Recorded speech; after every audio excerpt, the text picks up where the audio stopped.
Hey guys, this is a quick video about what an offer listing ID is and why it is superior to use it instead of tracking by ASIN.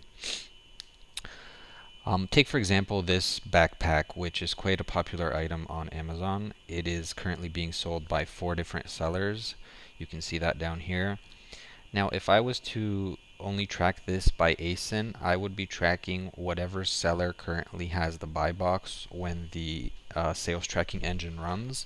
I would be tracking that seller's current stock. So as you can imagine, if we get a different seller every time the engine runs, that would give us highly inaccurate information. So for a product like this, what I want to do is track by offer listing ID. Fortunately, it is very straightforward to obtain that offer listing ID, so just follow along with me here. First thing I want to do is click on the link which describes how many sellers are selling the item. So click that link and you get taken to the offer listing page up here by Amazon.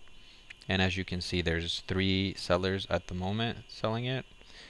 Next thing I want to do is right click and do view page source.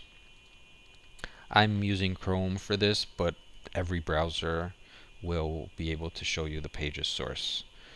Now once you're on this page, which looks like a lot of code, and it is, you want to do Control F or find, and you want to type in offering ID. And what we get is, you can see one of 3 total results, and those 3 total results actually match up with the 3 different sellers which are selling this item, and they are in the same order.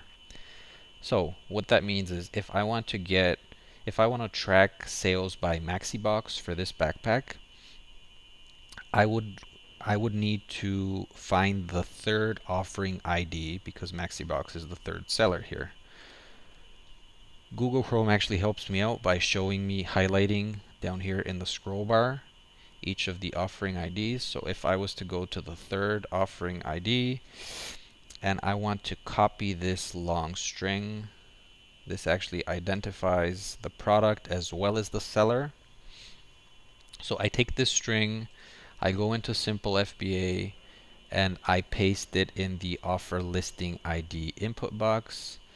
Leave the ASIN blank, you don't need the ASIN. Pick your market. Right now I'm using the UnitedStates.com market and click add.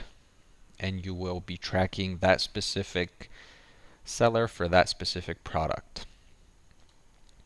Now one exception to that rule is for some items which are not being sold by many sellers, it's actually acceptable to track by ASIN. Take for example this backpack. It's sold by CASJ and they are the only seller. You can see down here new one from $36.99. So for this item it would be acceptable to track by ASIN. It's a little bit easier. However, I would still recommend that even for these items you track by offering ID, because you never know when another seller might get added to this listing, or Amazon warehouse deals might screw up the statistics sometimes. So I would recommend always tracking by offering ID.